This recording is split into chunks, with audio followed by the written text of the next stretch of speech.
کچھ لوگ کہتے ہیں تم بھی عجیب لوگ ہو، یا رسول اللہ کہہ کے آگے کچھ بھی نہیں کہتے، جب کہتے ہو یا رسول اللہ اس کے آگے کچھ بھی نہیں کہتے۔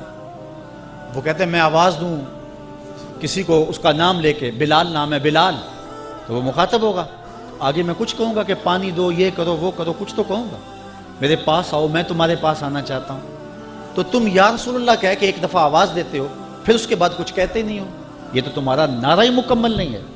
یہ بات کی جاتی ہے، یہ نعرہ کامل نہیں ہے، پورا نہیں ہے۔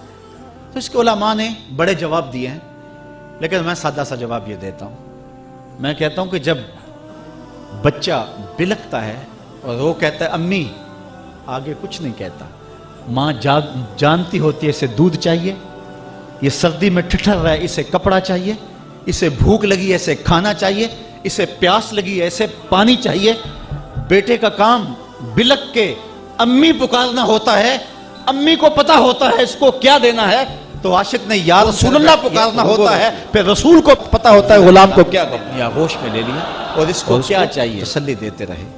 آہستہ آہستہ اس کی آواز تھمی، پھر حضور دوبارہ منبر پہ تشریف لائے اور آقا کریم نے صحابہ کے چہروں پر استعجاب دیکھا، حیرت میں ڈوبے ہوئے تھے، یہ کیا منظر ہوا کہ ایک درخت رو رہا ہے؟ تو آقا کریم علیہ السلام فرمانے لگے لو لم افعل ھکذا لھن الی یوم القیامہ، اے صحابہ اگر منبر سے اتر کے اپنے عاشق زار کو یوں تسلی نہ دیتا تو یہ قیامت تک روتا رہتا۔ حضرت محمد بن سیرین رضی اللہ تعالیٰ عنہ تابعی ہیں، وہ اس حدیث کو بیان کیا کرتے تھے اور پھر زاروں کے تار روتے اور کہتے یار حضور کا پیار تو درختوں کے کلیجے میں رکھا ہے اور ہم تو سینے میں دھڑکتے ہوا دل رکھتے ہیں، تو ہماری کیفیت کیا ہونی چاہیے اور ہماری محبت کا عالم کیا ہونا چاہیے۔ مسند امام احمد میں ہے کہ حضور کے گھر میں ایک پرندہ تھا، ایک ممولہ تھا، آقا کریم جب باہر تشریف لے جاتے تو وہ کسی جو ہے وہ کونے میں ٹک کے نہ بیٹھتا، کبھی اندر کبھی باہر، کبھی چھت پہ کبھی اوپر کبھی نیچے، اور آقا کریم جب دوبارہ گھر میں تشریف لاتے فسکنا تو اس کے دکھی دل کو قرار آ جاتا، وہ ایک گوشے میں بیٹھ کے حضور کی زیارت کیا کرتا۔ یار درختوں میں تو پھر بھی حص ہے، پرندے تو پھر بھی جان رکھتے ہیں، آؤ تمہیں کہانی سناؤں کہ حضور علیہ السلام احد پہاڑ کی چھاتی پہ قدم رکھتے ہیں تو وہ بھی جھومنا شروع کر دے۔ تو احد کے کلیجے میں بھی حضور کا پیار رکھا ہے، پتھروں میں بھی حضور کی محبت رکھی گئی ہے۔ تو جب پتھر حضور سے پیار کریں، درخت حضور سے پیار کریں، جانور حضور سے پیار کریں، پوری کائنات کا ذرہ ذرہ مصطفیٰ پہ فدا ہو، تو ہم تو حضور کے غلام ہیں، تو کیا ہم حضور کا نام سن کے سینے میں ٹھنڈک محسوس نہ کریں اور جھوم نہ جائیں، اور ہمارے لیے یہ مضمون اور یہ عنوان محبوب اور مرغوب نہ ہو؟ ہماری تو زندگی کا سرمایہ حضور کا پیار ہے، ہم تو جئیں گے تو حضور کے لیے، ہم تو مریں گے تو حضور کے لیے، اور ہماری دنیا بھی حضور ہے، ہمارا دین بھی حضور ہے۔ مولانا ظفر علی خان نے کیا خوب جملہ کہہ دیا، ہم جس میں بس رہے ہیں وہ دنیا تم ہی تو ہو، ہماری تو کل کائنات ہی رسول اللہ کی ذات ہے، اور اگر حضور علیہ السلام سے ہم الگ ہوتے ہیں تو اگر ایک الگ ہو جائے تو سینکڑوں بھی زیرو ہوں تو وہ زیرو ہوتے ہیں، لیکن اگر ایک ساتھ ہو تو وہ زیرو بھی قدر و قیمت کے حامل ہوتے ہیں۔ ہم کچھ نہیں ہے، ہماری قیمت ہے تو حضور کے نام سے ہے، اور جب تک ہم حضور کے ساتھ رہیں گے تو ہم زیرو بھی ہیرو ہوں گے، اور اگر حضور علیہ السلام سے تعلق کمزور ہوگا تو پھر ہماری قیمت گرتی چلی جائے گی۔ تو ہمارا سارا وزن اور ہماری ساری قیمت حضور علیہ السلام کے نام سے ہے۔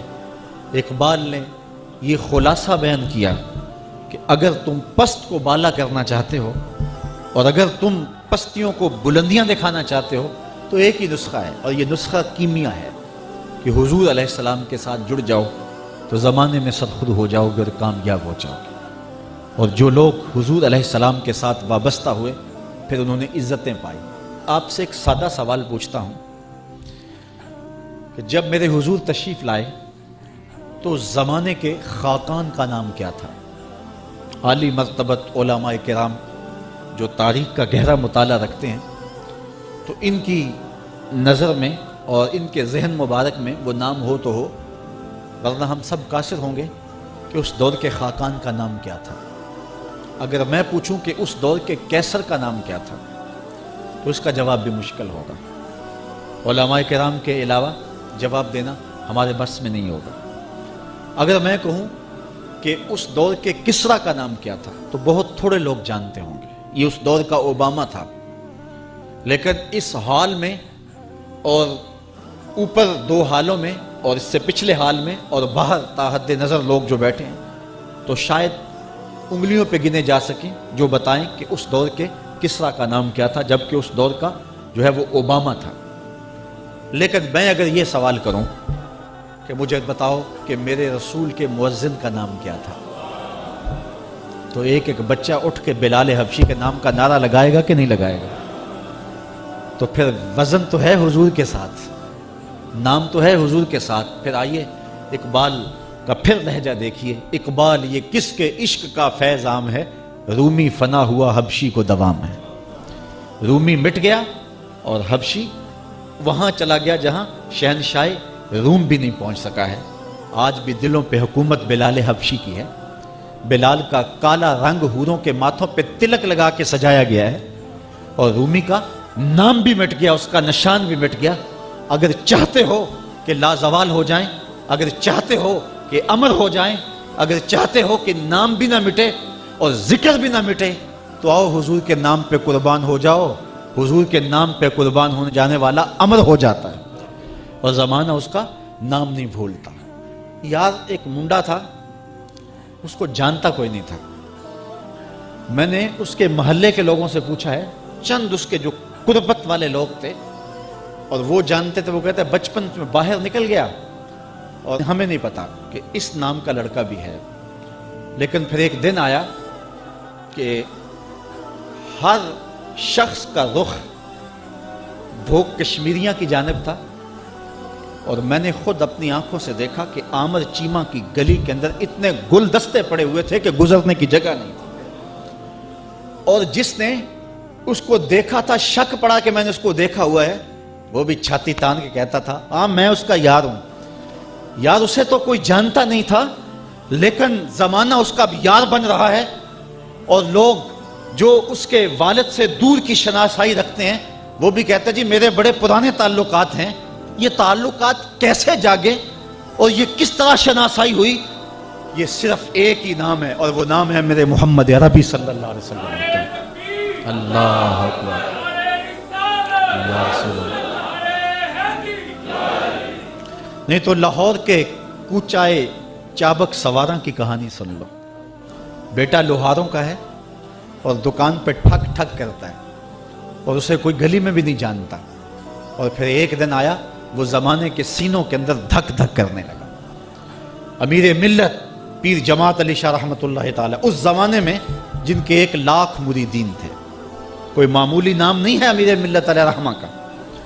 امیر ملت جنازے میں شامل ہوئے، غازی علم الدین لوگوں کے کندھوں پہ جا رہا تھا، اور امیر ملت کی آنکھوں میں آنسو تھے، اور کہنے لگے لوگوں میں نے بڑے بڑے بادشاہوں کی کہانیاں سنی ہیں، میرے دل میں کبھی امنگ نہیں جاگی کہ میں فلاں بادشاہ ہوتا۔ فقیر خود شہنشاہ ہوتا ہے۔ کہا بڑے بڑے پہلوانوں کے تذکرے پڑے ہیں، میرے دل میں یہ آرزو نہیں جاگی کہ فلاں پہلوان میں ہوتا۔ فرمان لگے ہاں میں نے بڑے بڑے ولیوں کے تذکرے پڑے ہیں، میرے دل میں یہ تمنا بھی نہیں ہوئی کہ فلاں ولی میں ہوتا۔ آج میرے دل میں رہ رہ کے خیال آ رہا ہے کاش آج اس چارپائی پہ میں ہوتا۔